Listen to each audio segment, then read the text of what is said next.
Hello everybody, welcome back. I have not filmed a video in probably like 3 months, and it's not probably because literally I can tell how long it's been on my page. Like, you know, you go to my channel and then you can tell how long it's been since you filmed a video. And for me, it's been 3 months, and you know, I really wanted to film a video. It's something that I like doing. I think I like going on tangents, and I really enjoy ranting. So I feel like filming YouTube videos gives me that opportunity and space to rant about pretty much whatever I want without major consequence, right? There's consequences to every action. For the most part, I feel like ranting in front of a camera about like random things that I care about, I feel like that's pretty much not gonna lead to like a bad ending. So I'm in a different spot in my room filming today, and the reason is because I wanted to take advantage of the really good lighting right here at this window. And the reason for that is because this video is going to be two things, right? Kind of two parts. I am going to be talking about some of the books that I've read. I'm also going to be doing a like get ready with me. Get ready for what? To wash this off after the video and lay back down in the bed. But that's neither here or there, is there, okay? I'm gonna be talking about some books, okay? So we're doing books and beauty here today. So the first thing that I'm going to do using this NYX Marshmallow Primer. First of all, the reason I got this primer is for no reason other than the fact that it smells like marshmallow. Like, that's pretty much it. Okay. So the first book that I read or finished reading was Final Girl Support Group by Grady Hendrix. And to be honest, it had been on my to be read list for a very long time. And part of me wishes that it wasn't.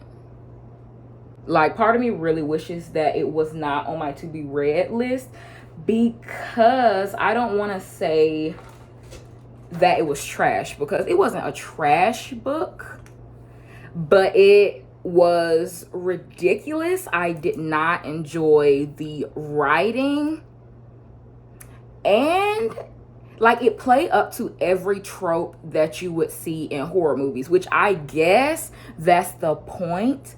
However, it's just like that with the writing mixed with like racism. For instance, I can you know, actually tell you what I'm talking about. There was this scene in the book, and if this is a spoiler, then I'm sorry. I really don't care that I'm spoiling it for you, unfortunately. But there's a part in the book where the main character kind of needs to escape police custody or whatever, and the police chief or guy or whoever he is, he had a lot of rapport built up with her already. They already knew each other. He had saved her life like 2 times already.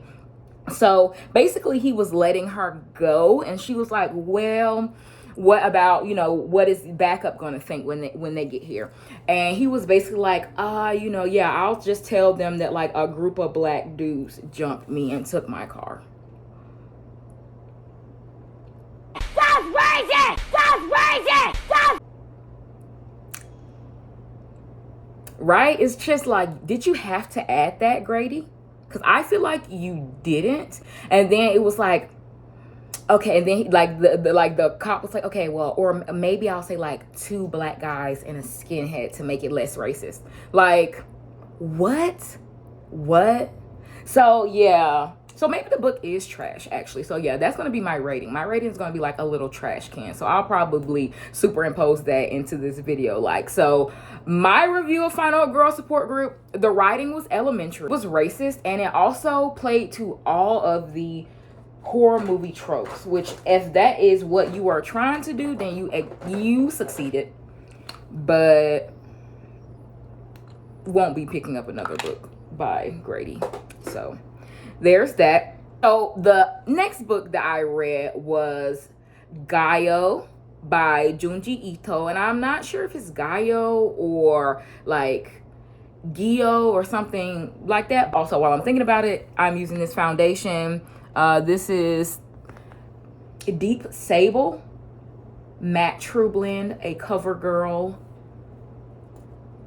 product in D80. I just bought this foundation after getting matched, I feel like, at Sephora, because I wasn't wearing foundation originally. I was just wearing concealer, which is fine.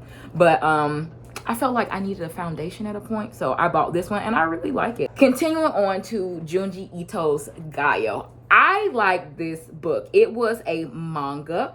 It was about maybe 500 or so pages. I just thought it was really good. Of course, if you are no stranger to Junji Ito and his work,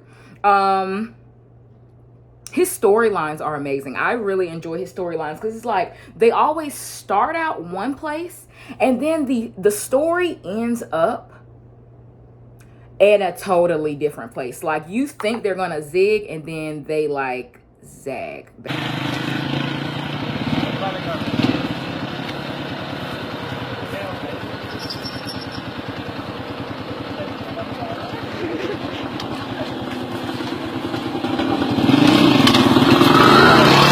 Basically, so I enjoy that a lot.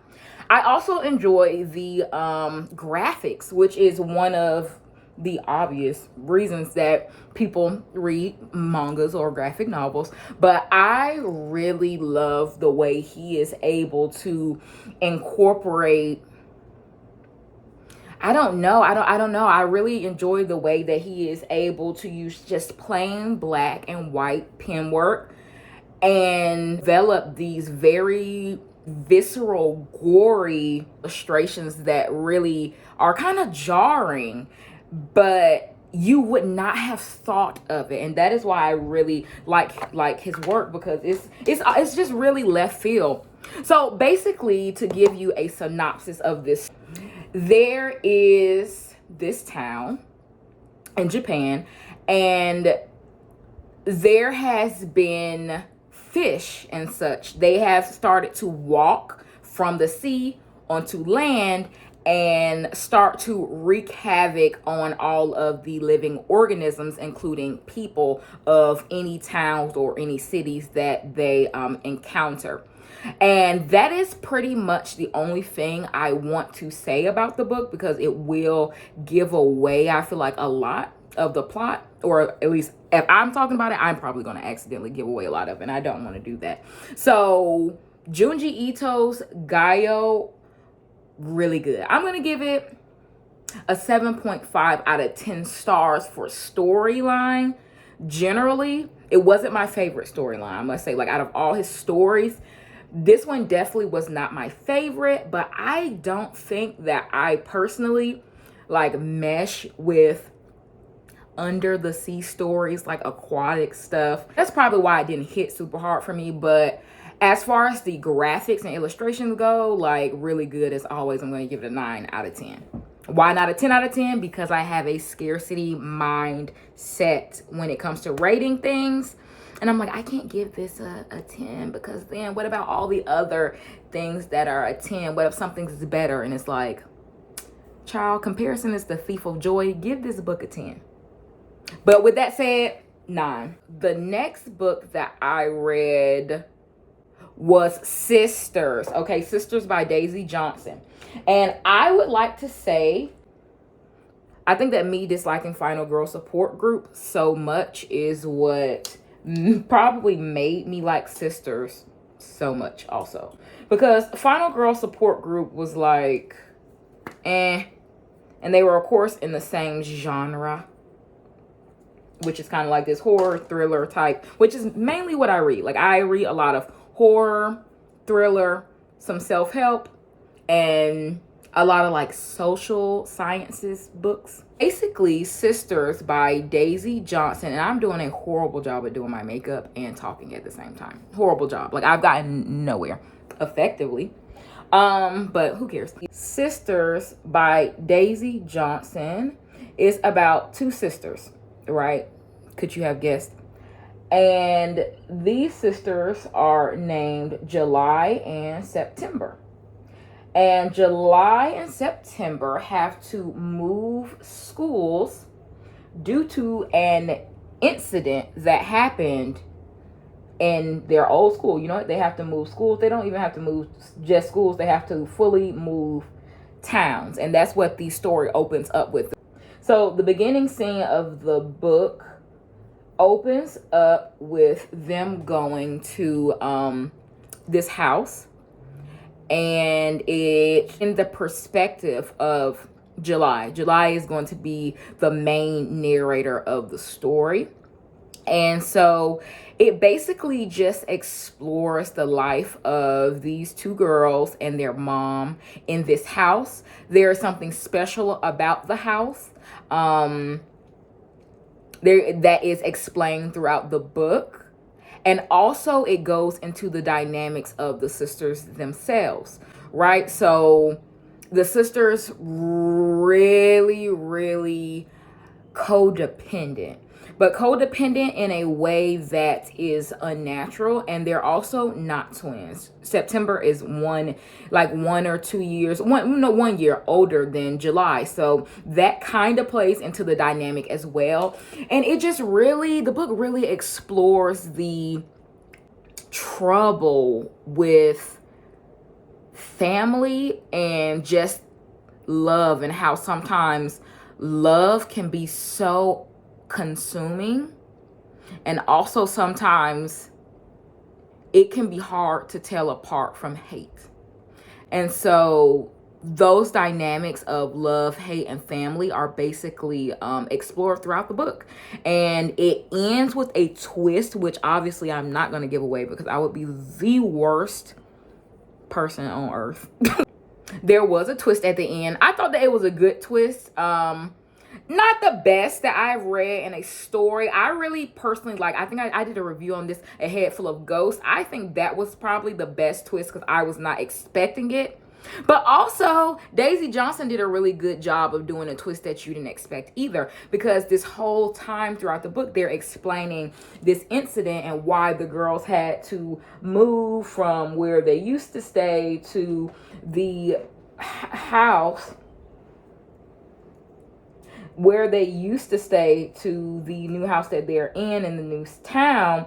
But the way they're describing it and the way they're giving you like little information about what happened, it tricks you and misguides you into thinking that something else is going to happen, or that the incident altogether is something else. So I would rate Daisy Johnson's book, I would give it a strong 8 as well. I really liked it. Not sure if I really liked it because I read what I feel like is a shitty book beforehand, but whatever. I liked it. So I'm going to give it an 8. I listened to an audiobook. And so the audiobook that I listened to was a book that I actually started reading a while ago. I didn't finish the book. And then I also couldn't finish it double time because I let somebody borrow my book. Somebody who, number one, I do not associate with anymore. And then number two, they do not even live remotely anywhere close to me. However, thank God for the library and all that they do. I was able to check out this book and listen to it as an audiobook. And this book, you probably have heard of it. It is called The Tao of Pooh.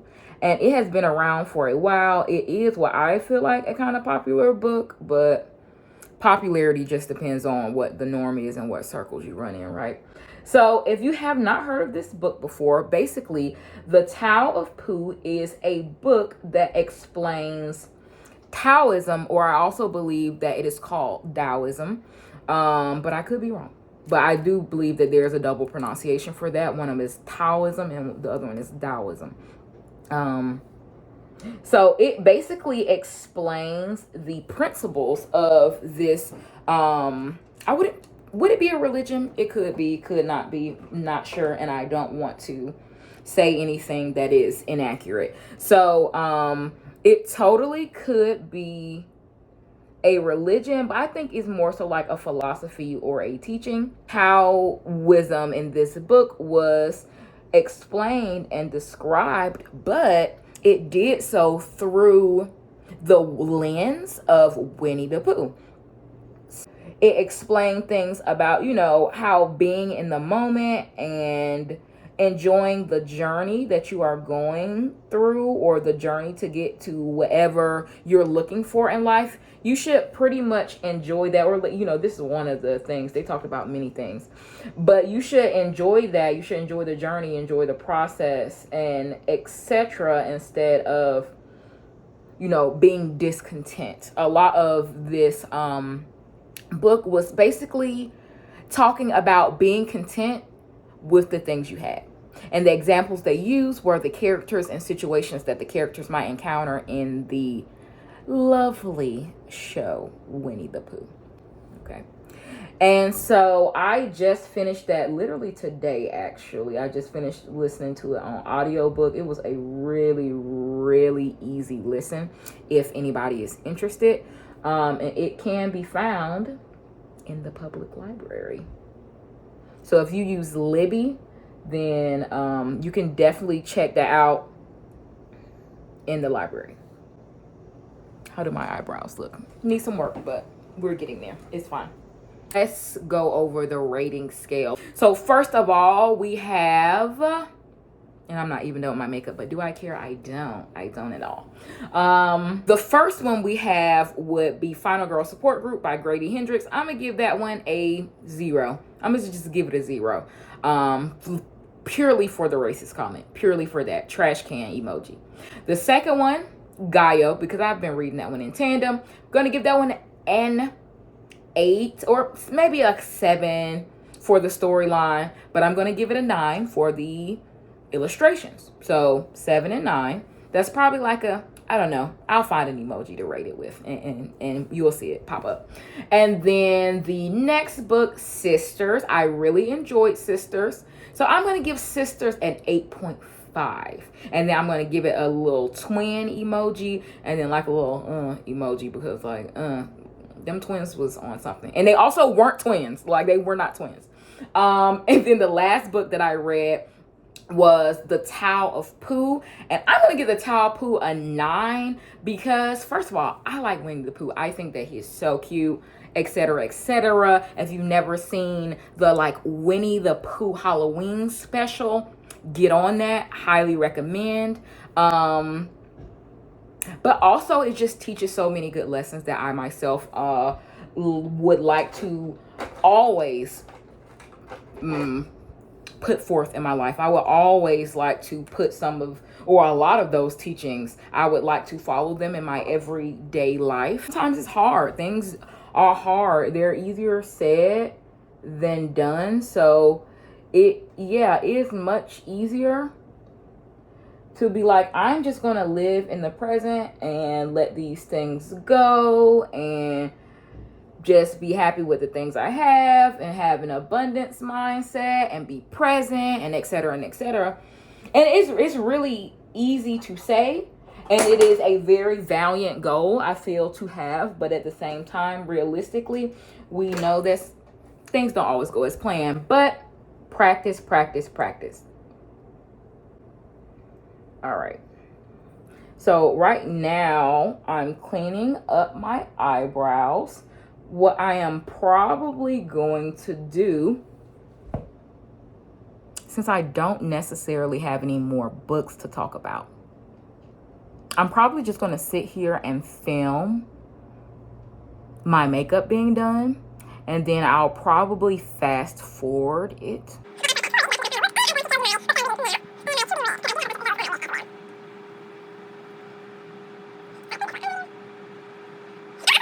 So this is the final look. Does it make sense? Maybe, maybe not. I mean, it makes sense because it's on my face. So it makes sense for that reason. Did not know what I was going for when I sat down. It has, oh, that's not glitter. That's why I accidentally scratched myself. This is the final product. Okay. My to be read book. So currently I am reading The Library at Mount Char. I forgot the name of the author. So far the book is really wild. Like, it is really wild. I think I found the book through Reddit. So is that surprising that it's wild? No, it's not. So far I don't know if I'm gonna like it. So far I am liking it, but I'm scared that they're gonna put something in there that's either gonna be like super triggering or just like wild and triggering, right? So that's why I'm kind of like, let's see how this goes. I'll probably make a video about it, maybe not. Depends on what mental space I'm in that moment.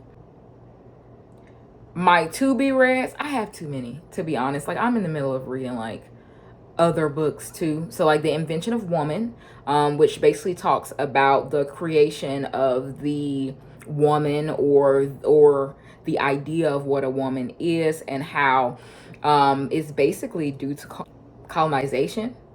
And this is like an author who talks about how in traditional African societies, their socio-political society was stratified based on seniority and age, and not on gender. They didn't even have like a name for man and woman until colonizers brought that over, and their ideas of what it is to be a woman and what it is to be a man and those things. So that's really interesting. I'm also reading The Glassy Burning Floor of Hell by Brian, I think it's Evenson. And it's really good. It's a short story book, so it's a bunch of short stories, and it's a horror novel, but it's kind of like ecological and technological horror in the like new age that we're living in. So it is very much something that I have never read before, and I will say that I will give the stories in that a 10. How's that for scarcity?